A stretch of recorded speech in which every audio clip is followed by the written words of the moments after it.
Good late evening to you. It is Saturday, March 2nd at 11:25 p.m. Earlier in the night, about an hour ago? Yeah, hour and 15 minutes ago. Purdue defeated Michigan State at Mackey Arena, 80-74, and earned at least a portion, at very minimum, a portion of their 26 Big Ten title in men's basketball. Um, and The game had some interesting subplots, had some things that, as you saw in my headline and I think I posted the new photo. Hope I did that. I've been working on it for a minute. If I didn't, it'll be on after I post. But I'm going to talk a little bit about what I saw and apologize to you profusely for coming to you late with my post game wrap up. But before I do it, let me thank the people who made my shirt. Head to homefieldapparel.com. Enter Boiled23. You get 15% off a shirt just like this. You can get this shirt at the website. You get 15% off just for listening to the show. That's how generous they are. And when you're on campus, like today, if you follow us on Twitter, you saw that the Boiled Sports Magnets are officially live. I tweeted about it a couple days ago, and now I have proof that they are out in stores. Go to AJ's, order a pint, and you may be one of the I wouldn't say lucky few because they've got a lot of these. The magnets, they bottom fill their pint glasses, their beer glasses, and you may look down at the bottom of your beer and see the Boiled Sports logo. Thanks to our friends Adam and Jake. Just a really cool cross promotion, really really neat. We'd love to see that. Adam asked if we were up for it a while ago, and I finally sent him art just a little bit ago, and he got them printed, so they look great. So head over to AJ's Burgers, Beef, Beer. AJ's on Vine. AJ's near the fire station, and the staff will treat you great, and maybe you'll walk home with a free Boiled Sports magnet. You can put them on your refrigerator. You can do whatever you want because they let you keep them, so it's really really cool. But head over to AJ's when you're on campus for senior night at Wisconsin. That's going to be a really hard ticket. I won't be there unless someone decides to invite me last minute, just because I don't have the ticket. And the tickets, my friends who have been generous enough to give me tickets down the second half of the season, it's dried up a little bit as this special season has started drawing to a close. All right, so let me explain to you why I'm so delinquent in my post-game delivery. I decided tonight, my daughter had a soccer game this evening, and good friend of mine decided we were going to get together, watch the Purdue game with another Purdue alum. And so I did something that is really breaking one of my biggest rules, especially the last couple months, because the rage monster is coming out a little bit at times. I watched a game with at somebody else's house. Watching it with certain people's fine, especially this guy. He's somebody who knows me at my darkest, deepest, temper-filled, rage-filled diatribes. But I decided to go and watch the game at his house. And so as a result, I'll be honest, I was pretty, I don't want to say removed from the game, but I was trying not to get engaged. And so I watched the game, of course. I observed the game just like you did. And I'm going to tell you what I saw. But then getting back home, it took a minute to start this all up. So I apologize. So here's what I saw. I'm going to tell you what I saw. First off, the biggest takeaway, and it's kind of stupid because when Zach Edey scores 30-plus points, like he's known to do versus Michigan State. I was at the Michigan State game last year when he scored 38, I think. But Michigan State does things to try to stop him. They tried a lot of different things today. But they tried a lot of man coverage, too, and that was a mistake again. When they did it, Zach found it. Zach got positioned so deep. That was the thing. If you watched that game, you saw that Edey was getting the ball very, very close to the rim. So if you're gonna guard him 1-on-1 and you're not gonna, I mean, Izzo tried to go straight up with him at times, and Edey made him pay. But bigger than that, one of the things that was maybe one of the best signs for later for me is something that many of you have been begging for or asking for. Seeing Fletch Lawyer reemerge offensively. He hit a couple threes. Mackey Arena loved it, of course. I'm going to look at the stats specifically, see what he hit. But Fletch showing signs of life is a big deal. But at the same time, Lance Jones played a pretty bad game offensively. He played much better than Fletch did on defense. This is the problem that I'm seeing right now. Okay, so Purdue walks away with an 80-74 win, right? It's kind of like the Michigan game, right? Michigan State's a much better team than Michigan. Make no bones about it. Even at Michigan State is a much better team. But this game leaves me feeling the same way, where I'm like, what is going on? They're not clicking like you'd like to see them clicking down the stretch here. And I think I'm pretty sure I know why now. And I think it comes down to bench points. I think it's that simple. When Purdue's offense is really, really clicking, when they're doing special teams, if you go with special things, if you go back to the pre-con and end games this year, like the Rutgers game, where the offense is playing really a special brand of basketball, you've got guys coming off the bench and doing it as well. Well, today, you not only don't have guys coming off the bench doing it, you have starters that aren't getting involved in the offense. So the flow of the offense is not really good. In fact, on one possession, you may remember this late in the game. By the way, Gillis didn't have a lot of points. I think he had 7 points. But Gillis had the absolute dagger in this one, right? The top of the, I think it was top of the key or left side, 3-pointer that really put the game far enough out that Michigan State wasn't going to be able to come back and win. That matters. And Gillis, he didn't hesitate on that shot. He got a little into the Ryan Smith school of pump fakes during times of the game, which I never like to see that. I like him to step up when given the opportunity to shoot three. But the offense really did not have a lot of continuity, a lot of flow in this game at times, and Michigan State took advantage of it. On the other side of the ball, though, this is the bigger problem, and it's now rearing its head. And I hate to rain on a parade, which, Purdue literally had confetti fall tonight to symbolize they've won their 26th, at least part of their league-leading 26 Big Ten championship. But if I'm going to rain on the parade, I think it's pretty easy to do it with this same thing. When you have ball-dominant guards, Purdue struggles against these guys that are athletic. And then the second part is when you have a big that can pop out. When you have a big that can pop out and knock down threes, creates another layer of problems. And early in the game, Michigan State was really feasting. In fact, Purdue had its second slow start in a row, right? At the Michigan game, that was a slow start. If you go back to the Minnesota game, that was a slow start. Obviously, the Rutgers game was that wasn't that quick of a start, but it was really about, 7 minutes in when they really got flowing. But the real problem is the defense against guys that are looking for a shot, guards that can come right down and pop, guys that can put your guards on their heels. Purdue struggled again. And this isn't new, by the way, for Purdue's struggle versus Michigan State's guards. So that's not that horrible. But again, when you thought Purdue would kick it into another gear and kind of create space, they couldn't do it because they couldn't stop Michigan State again.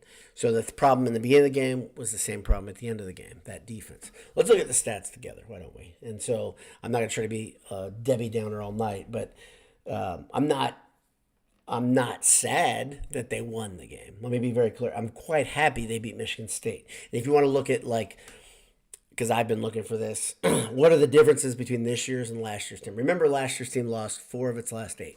This year's team isn't losing those games, right? They're winning the games that maybe last year they would have lost, but they're surely not winning these games in convincing fashion. And that, I think, for some of us, I'm not a guy that thinks the sky's falling after a win like this, but I would hope I'm somewhat realistic and fair. So I'm stoked they won, but I don't like the defensive issue that keeps showing itself here. All right. So, like I said, Purdue wins 80-74. They get their 26th win of the season. They're 26-3. That seems good when you say those words out loud. They won their 26th, at least part of their 26th Big Ten championship. If you don't understand, Purdue's up by, I think, 2.5 games right now, or 2 games. 2 games. They're up 2 games right now in Illinois. They will travel to Champaign for the next game. This is the game all along that I thought Purdue would lose. When, if you go back, I documented this. I didn't think they'd lose to Ohio State in the last 7 games. I thought they would go 6-1. I think I said that. I think it was 6-1 or 7-1 the last day. I can't remember. But I always thought this Illinois game was trouble. And if you watch the way Illinois plays on offense, again, this if you want to test Purdue's mettle going into the NCAA tournament, I don't care about the Big Ten tournament. I know a lot of people disagree with me. I don't care about the Big Ten tournament. So I really mean that. But I do care very much about the NCAA tournament, and a team like Illinois is a team you're going to play at least in the final eight. When you've got guys that can score all over the floor, and you got All-American types, multiple All-American types of guys. Illinois versus Wisconsin kind of played with them like a ball of yarn today, and they Domask and Terrence Shannon, they're just awfully good on offense in different ways. You know, one of them that old man game, like a guy that you play with the co-rec that pisses you off because you're a better athlete, but he's 15 years older than you back when you were in college. Still coaches or still finds a way to beat you. So Domask has that game, and then Terrence Shannon can just rip the rim off the glass, and then on top of that, bomb threes. They've got weapons, and they aren't the only two on that team that can play.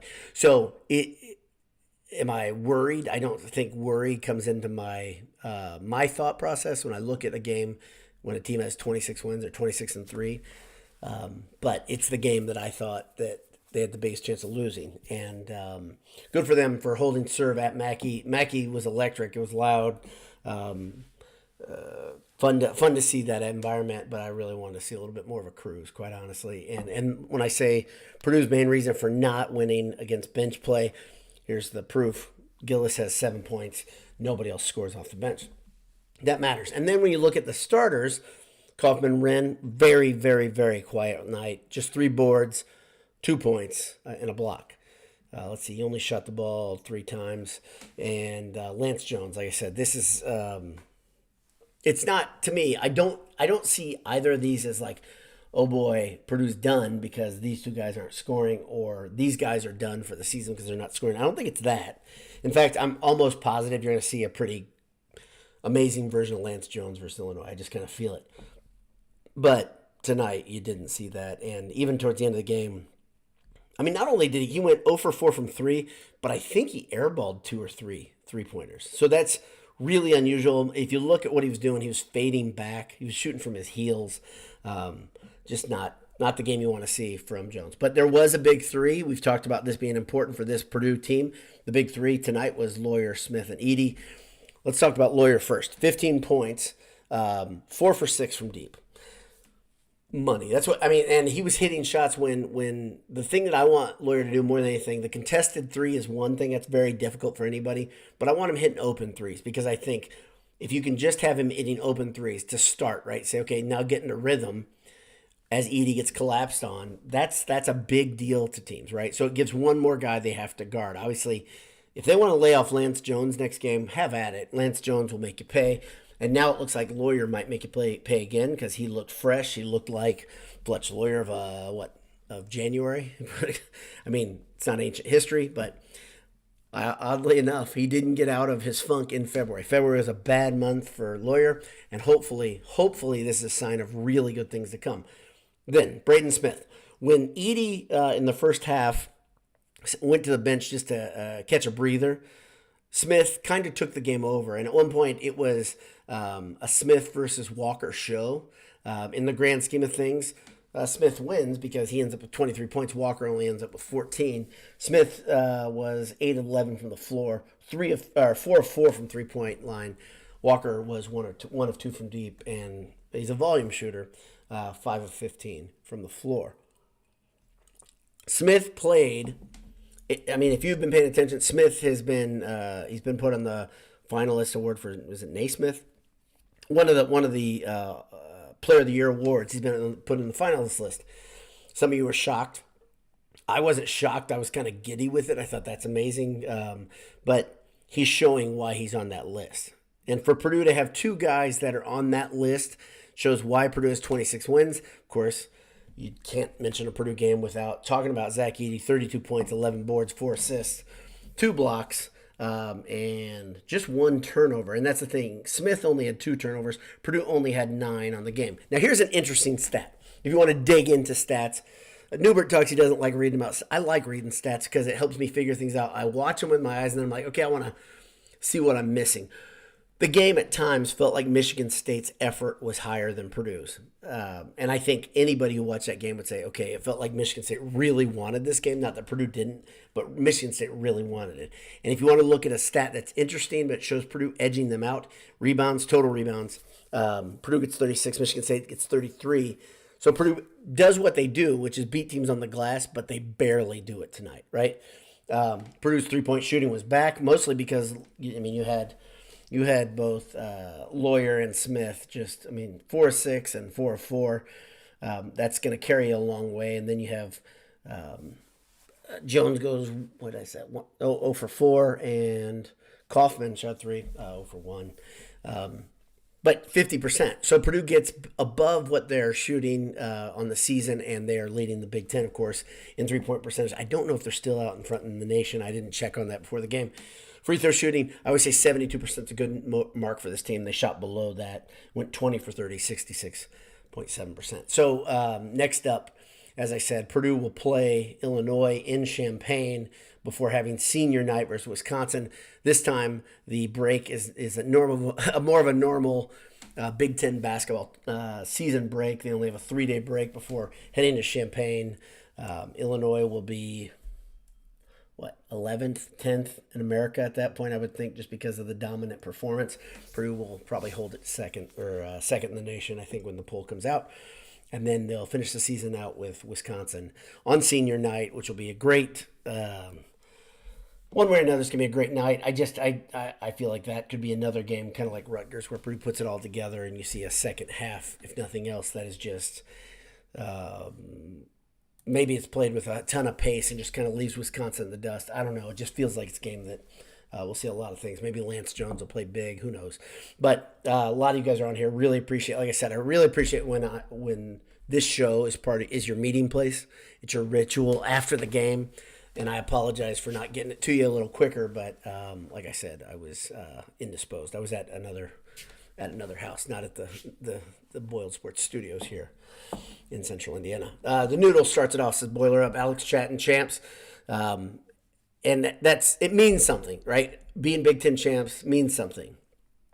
That said, I think all of us are ready to see the next thing that this program really needs to do. And you can say, no clinking. Did Greg McMahon, there's clinking. There's clinking. I did the clinking. It's still clinking? What are we saying, Greg? I'll talk about that in a second. There was clinking. Did it not pick up? Did the mic not work?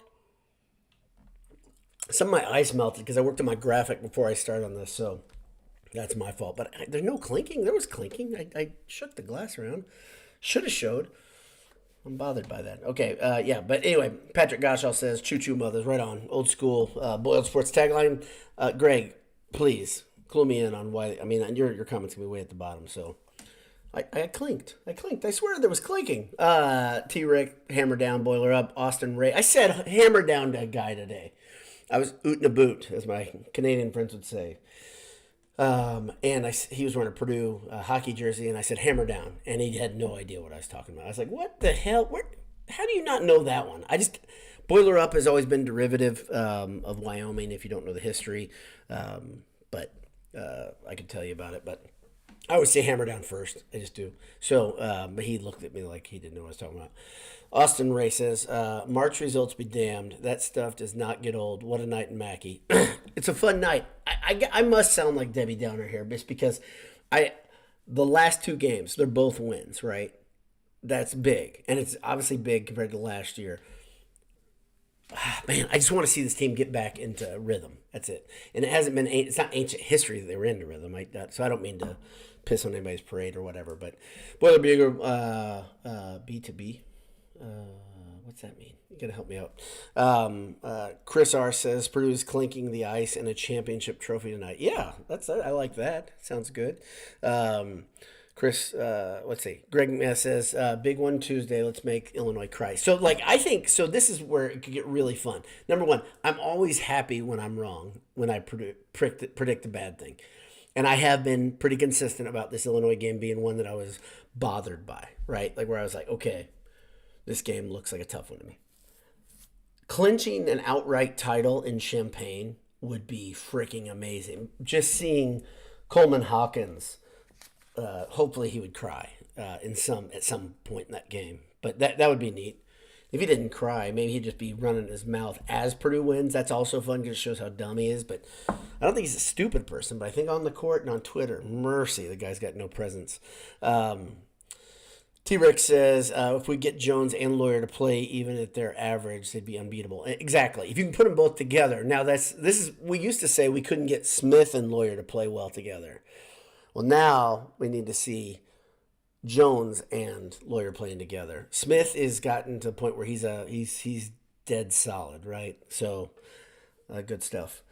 Gerald Huff says Jones was way off, no kidding. But welcome back, Lawyer. Also, Gillis was a force tonight when it mattered. Gillis made big shots at the end, especially one big shot that was huge. Still, I'd like him to look for a shot a little bit more. I think there are times where Painter absolutely wants Purdue to work the offense through Edey at all costs. I think it's to get fouls. And let's see, I didn't look at that real quickly. Let me look at that. So Michigan State, let's see. I didn't look at this. I apologize for the break here. But, yeah, so you had Booker, who's the guy who jilted Purdue. He finished with 12 minutes, 11 points. Pretty good in 12 minutes. A couple boards and 4 fouls. He used them. And then Sissoko was in foul trouble right away. He had 4 fouls. So I think, and the other guy who came off the bench, is it Cooper? I think it was Cooper. No, there's another guy. Let's see if I can find him. Kohler. Kohler was the guy who had a tough assignment. Kohler had to try to guard Edey multiple times tonight. That's rough. And he didn't look like he was up to the task. Sissoko, though, truth be told, I mean, he's a big, strong guy, but he struggles mightily with Edey. Every time they play, he'll be happy when Edey's gone. Let's see. Paul S. of 88, Class 8, says, Heidi, 18 minutes. Painter getting him ready for March. Yeah, Heidi played a lot, and I think he only shot once.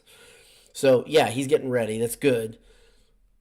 I'd like to see him looking for a shot a little more, hunting a little bit more, if you will, or at least trying to get to the basket, one or the other. But, yeah, that's good to see.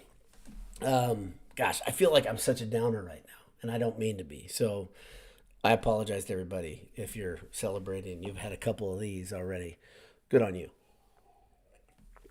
Andy Buck says, Gillis with all the bench points. Yeah, but that 3 was huge.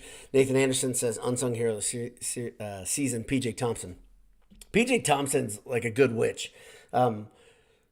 He's been incredible. If you watch, Painter's given him a lot of the reins. Painter sees how much of a rising star P.J. is, but watch the sidelines. How much of the game Thompson is out of his chair, barking things out, and watch Painter is not out of his chair as much. So that's an interesting note. I think it's a very interesting note. Let's see. T-Rex says Mason has been all year sixth player of the year, 6th man of the year. I agreed completely. Zachary Welch says, great to see Purdue play a game with implications. It was against a physical, fast team, stellar guards. Also solid against the press.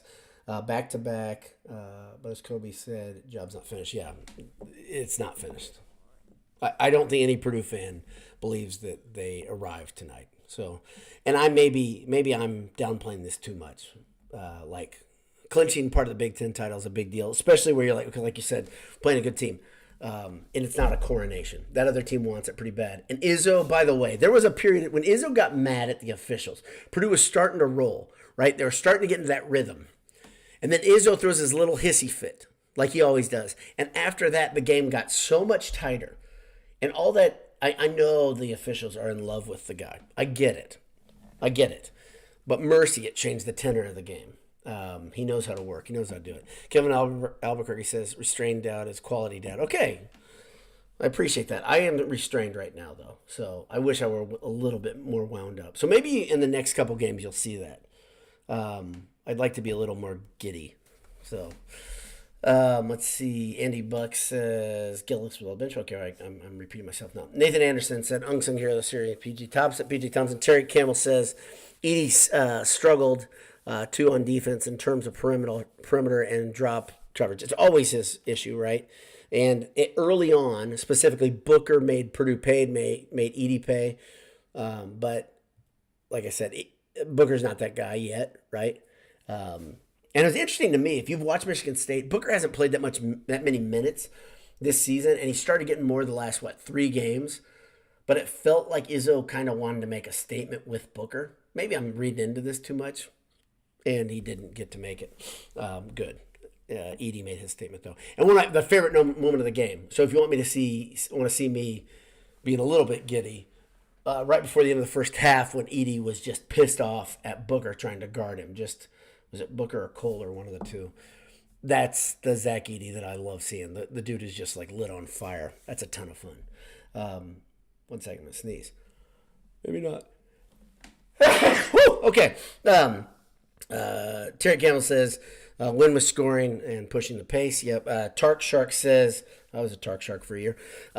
Post-game Berman, cheers to you. Pat Gottschall says, Smith was 1-1 away from a triple-double. And this is what we've talked about this a bunch, haven't we, Pat? Dag nab. Let's hope he gets one. That'd be great. It'd be fun if he got in Illinois. That'd be fun. That'd be really against the odds, but that'd be a lot of fun. Terry Campbell agrees with me about Illinois. Joe Inslee says Courtney Green's special. So this is a subplot here that I didn't really talk about. Courtney Green's working the game. When Courtney Green works the game with Purdue, Purdue is generally not able to get into rhythm. Courtney Green plus Tom Izzo equals love. Gerald Huff plus Courtney Green taking out Lawyer during easy fast break. He's a point shaver. I'm not a Courtney Green fan, and I do not like officials the way they call the game generally. But I don't know. Purdue, to me, I'd like to see Purdue just making more plays. I guess, especially when he had the blood in the water in that second half. That's probably what gets at me more than anything. I guess in hindsight. Andy Buck says Smith and his progression is the difference this year. Sprinkling a guy like Lance, and you have Smith playing at All-American level, and yeah, it's been a huge jump watching Smith grow up. It's awesome. Karen Gerlach says Illinois is going to have their way Tuesday. Defense is the issue. We have no answer for their guard play. I fear it will be ugly. So here's the thing, Karen. This season, when Purdue has played teams that were supposed to be hitting them right in their Achilles heel, right? Specifically, if you remember the pregame at Arizona, the Arizona game, I think the Tennessee game, there was some talk. Marquette, there was some talk of it. Illinois, the first time there was talk of this. They didn't have Terrence Shannon, though. But you looked at those games, you're like, okay, Purdue's going to really struggle here. And I thought the Arizona game specifically, if we go to the Wayback Machine, I thought that was a game that Purdue would struggle. And Purdue's guards came alive in that one. So here's the question now. Will Purdue have the smelling salts in Champaign, be ready to, will they feel pissed off and disrespected? That's my question. I don't know. It's tough to feel disrespected when you've won 26 games. You've just got a share of the conference title. You're guaranteed part of the title. This will show some mettle, this team. Let's see how they come out. See how these guards come out. Because the Purdue guards should feel a little bit disrespected. If you listen to national pundits, it's one thing for me, a guy, and you guys and girls, Purdue fans out there saying, yeah, we've watched this a lot. Purdue struggles on ball, right? The guards do. It's quite another when you hear people outside of the family saying it, and really digging into them. Let's see. Let's see what happens. See if it lights a fire. Gerald Cohen says, I'm with you, man. We have won the Big Ten multiple times. It's about the NCAA tournament at this point. Yeah, and now, I feel a lot better about saying that, because we're like, okay, we're staring the dang thing in the eye now, right? We're looking, the tournament's all but here. If you're an old man like me, you're like, okay, time goes really, really fast, and we're almost there. Selection Sunday, I think this year, again, I'm going to try to do something special, by the way. I don't know if I'm going to go 2 AJs to react to the selection, Purdue seeding in the bracket. I'll try to do something special, though. So, but I'm with you, Gerald. I'm with you. Karen Gerlach again says Courtney Green is more than special. He's very, very special. Nathan Anderson cheers. Gerald again says Illinois is not going to have their way. It'll be a close game, so I like this. There's some dialogue, some disagreement among Purdue fans, and I think that's a happy, positive thing. Let's see. Adam P says, "What's your take on bench scoring? Where's the Heidi from 2 games ago?" So here, Adam, and we talked. We were a bit tongue in cheek, right? When the Heidi game, I think everybody would call that game the Heidi game, the Rutgers game. No question about it. That was a glimmer of what can be, not what is right now. I don't think Heidi's going to go 7 for 7 in most games, right? I think we can all agree on that. It was a special game, and I don't expect him to go 7 for 7. But I do expect him to kind of flex his muscle a little bit more, especially when he's in for 18 minutes or whatever. Yeah, I expect him to go at Michigan State a little bit more. But he didn't. And part of that's because you've got guys that were clearly they were trying to take away Purdue guards at times. They're trying to take Jones away. Couldn't take Lawyer away. But Lawyer, here's the thing. Lawyer did it again tonight, by the way. There's one thing that makes me nuts about Lawyer, no matter how many times I watch him play, what the situation is. When he gets around his guy and he thinks, okay, I'm going to go finish over a power forward. You're like, hey, no, you're not. All right, Fletch, that's not your thing. It's okay. Everybody's got their thing. That's not his, right? And it's all right. It's not the end of the world. Let's see. Yeah, Tracy Flack. I missed her comment above. Or is that his? I can't see. Sorry. Tracy's a name that could be either. We aren't losing the next 2 games, so we aren't sharing the title. I don't think Purdue's sharing the title either. I agree. But I'll feel a lot better when it's done. Right? When Purdue has clinched the outright title, I'll feel a lot better. Okay, let's get down here. Preston Bannock says Smith was very good defensively on Walker. Yeah, Smith was good. And if you look, especially after that, first 15 minutes, 12 minutes, Smith started doing some magic stuff on Walker and really making it difficult. And Walker's got a little nagging injury, if you didn't know that. Supposedly it's pretty significant. Like, he hurts when he plays. His adrenaline was moving really good early in the game, and he plays Purdue well. But Smith put him on, put some clamps on him. That was good to see. Andy Buck says Colvin 0 minutes. Yeah.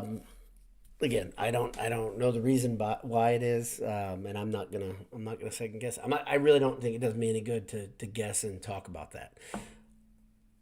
The defense, the guard defense is a problem. Colvin doesn't help that problem. If you you say, okay, hey, we got Fletch is not playing great defense. Like, he got his doors blown off by, is it Aiken, right? Aiken blew his doors off on one drive in the second half. And Fletch got yanked right away, and they put in Heidi, right? Heidi's going to be better on defense than Lawyer. He just is. He's laterally more quick. He's a better athlete. Colvin is a great athlete who's not a very good defender. So if you take Fletch out to say, okay, defense is a problem, get in there, Colvin's not going to be your answer. I hope everybody understands that, who's calling for more minutes for Colvin. And I get it. I understand. I'm with you. But at the same time, yeah. Andy Buck said Booker looked good. Yeah, he looked good at times. He made a bad choice. Let's see. Ed Albany says the last game is going to be quite emotional for the seniors. Wisconsin has no chance. Wisconsin looks like a completely different team than they did when Purdue played them in Madison, obviously. So, yeah, that's gonna be awesome. I can't wait for that night. I think it's gonna be a ton of fun, and hopefully Purdue. I mean, like you guys have all wished here. I mean, like, hopefully Purdue clinches in Champaign. That would be just incredible. But I don't want, weird things can happen too when guys are that emotional and they've already clinched, and nobody wants to see Wisconsin win a game. Let's be real honest. Nobody wants to see that. Let's see. Andy Buck commenting on my comment earlier. Jay says, definitely needs to play Colvin versus Wisconsin in Illinois. Give him some actual game time. Yeah, I'd like to see it. Jimmy John says, anybody getting excited to go watch a show in Minneapolis? Is it too ambitious to buy tickets to Detroit right now? I don't think it's too ambitious to buy tickets to Detroit right now. Yeah, so if you're one of the people that goes ahead and buys tickets to, my buddy Ron Gable, who generally is here in postgame. He was at the game tonight, but he bought I think he bought all of his tournament tickets that he could, like in Indy and Detroit, a long time ago. And I think that's great that there are people out there that have that sort of faith. I'm not that guy. Number one, I don't have that money. The other thing is I just don't do things that way. So, yeah, buy away. Yeah, Terry Campbell says we got to beat Merrimack first. Yeah, no doubt. Let's see who's talking. Adam P says, got to do a live show in Phoenix. Yeah, so if Purdue goes to Phoenix, I'm gonna get there, and I probably won't be able to afford to get into the stadium because I don't have that type of money. And but my plan, if Purdue can get past Merrimack, is to take the big trip out west if that were, if God bless us with that. Kevin in Albuquerque says, so your point about the games against Tennessee, Marquette earlier in the year is having a share of the title enough to get paint to call a game as if it's a non-conference game. The point about a game, sure. Well, is that Paint? Is it Paint who fueled that win versus Arizona and fueled that win versus Marquette? Paint does amazing things, no doubt, in November and December. He's an incredible preparer of teams, but in game, it feels to me like guys have to be dialed in mentally, really fired up. Remember that version of Fletch Lawyer versus Arizona. Remember that. That was a dude fired out of a cannon, right? And he felt disrespected coming into that game for some reason, right? And he was talking, he can't guard me. So the players, to me, maybe that's what they're waiting for. They're like, okay, maybe they see the end of the tunnel here too, or they see the end is near, the end is nigh, and so you see a different version of Purdue. I don't know, but part of it's Painter, no doubt, because it's not a coincidence. Purdue does what they do in November and December. But a lot of it is the players really, really being driven to do big things. And I think Purdue's been, I don't mean biding their time. Like, they really have, though. They're like, okay, we've got bigger things to do. And all their goals, right? Like they've said, you've heard them say that all of our goals are still in front of us after they lost to Ohio State. Win the Big Ten title. And then I think the next one is, okay, win the first round in the tournament and then go to the Final Four. Win a natty. Let's see. Yeah, Noodle says Smith's first three set the tone. He says tune, but he didn't mean it. Jimmy John says, does anyone ever play 1-3-1? Yeah, the zone. Does anyone ever play? Yes, many teams play 1-3-1. But the thing with a 1-3-1, got to have a couple things. You got to have everybody being really good at their assignment. And I think 1-3-1 would be the zone I would use if I were coaching Purdue, but obviously I'm not. But yeah, people play 1-3-1, so a lot of matchup zones, right, in modern basketball, but not Purdue, not many. Jimmy John says, suppose it's plausible for more teams. More teams are four guards or similar. I don't know. You're talking about the 1-3-1, sure. Zachary Young says, I have tickets for Detroit. There you go. We're starting to talk about this. Tariq Campbell says, I bought $58 non-stop round-trip flight to Phoenix from my home city of Houston. Easier flight, but hold on. Ron Gable is here now. He is checking in. Kevin Pass says, I'm celebrating on the hill above town. PJ played pro ball in. Way to go, Boilers. Champs again. That's not in America, right? Kevin, where are you? Where did PJ play pro ball? Help me. Somebody help me. Kevin Preston Bannock says TKR and First seem to not be on the same wavelength. Yeah, First came in and yeah, that went off like a lead balloon. Need the bench to be productive. Full stop. Right. Let's see. Boiler Reed, great game, great coaching. Boiler up. Zachary Welch says, ready for Purdue Revenge Tour, 16 seed Arkansas Little Rock, 9 seed Virginia, 4 seed Duke, 2 seed Tennessee, just because it's fun to beat them, 1 seed Kansas, 1 seed UConn. I like it. I think that'd be fun. I don't think that'll happen. But I'm a big guy who loves revenge and loves justice. So, yeah, that'd be a ton of fun. I'd be very, very anxious in each of those rounds. Ron Gable says tickets will have value even if Purdue is in Detroit. He's been saying that all along. So you can buy the tickets. His point is you can buy the tickets. And, yeah. Let's see. Oh, in Denmark. Kevin Pass says in Denmark. PJ played in Denmark. That's awesome. Are you you're not usually in Denmark, are you, Kevin? That's unusual, correct? That's awesome. It's one of the places I want to visit, by the way. I want to go Denmark, Finland, Switzerland, Amsterdam. I want to take a kind of a northern Europe tour. Frank says Cannon Catchings. This is a good point. 2025 Big Ten Player of the Year. Cannon Catchings. If you've been watching his highlights and watching, I made a little. I made a cameo the other night with Dylan on his podcast, and I talked about my guy for next year. Of course, you guys have heard me if you've been here. Cannon Catchings, my dude, and I have no reason to back off of that thought. He's gonna be incredible. His block the other day was wild, but he's been putting that team on his shoulders. And I gotta say, I hate the OTD model. I keep saying that because it's like all the worst of AAU and AAU, WWE, and NBA to me. It's like just put them in a blender. Let's see. I'm going to take one more here.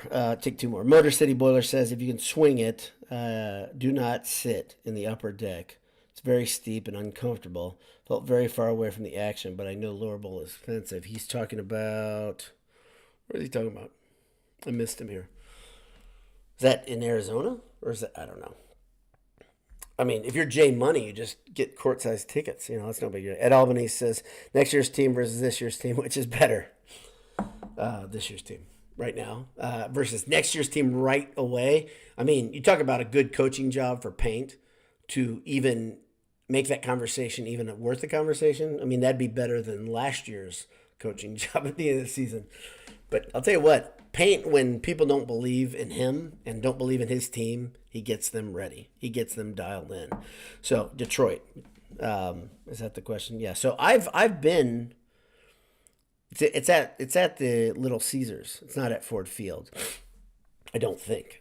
I think it's at Little Caesars, but maybe you guys know better. I'm sure Ron knows because he's got the tickets in his hand. But yeah, I've been second level there. Those are really good seats. But you get above that, probably tough. So I was there when Haas got injured. Yeah, there you go. Ron says Little Caesars. So yeah, Ford Field. Yeah, I don't like any football. Stadium basketball. I don't like any of it. It's always bad. Seats are always bad. So, all right, guys and girls, thank you for tuning in. Sorry for being late. Like I said, it's always great to have the time to talk to you guys. I hope I didn't rain on anybody's parade. I don't mean to do it. Oh, Nathan Dolan says, Edey with full court press help. That was a pretty neat moment, right? It was an interesting wrinkle to bring him up and then have the ball thrown up high to him. Made complete sense, right? But I didn't like the fact that, well, number one, he wasn't in the corner. He was near the out of bounds. But I didn't like him being that close to the out of bounds. But if he holds the ball up, it's going to be pretty tough for anybody to reach it. There's no doubt about it. So, yeah. Ron Reed says, Coach Dowd are the tallest coach at the stadium. What? I don't know what you're saying. I don't know. I apologize. I'm sure there's something good in there. I'm sorry. Thanks to everybody for being here. Like I said, thanks for tuning in. I will be back with you on the, what did I say? Is that the third, fourth, fifth? The fifth. Until then, have a great morning. It's now March 3rd, Sunday, March 3rd. Get ready for church. Gosh darn it. Okay. Hammer down. God bless you. Talk to you soon. Thanks for tuning in. See you.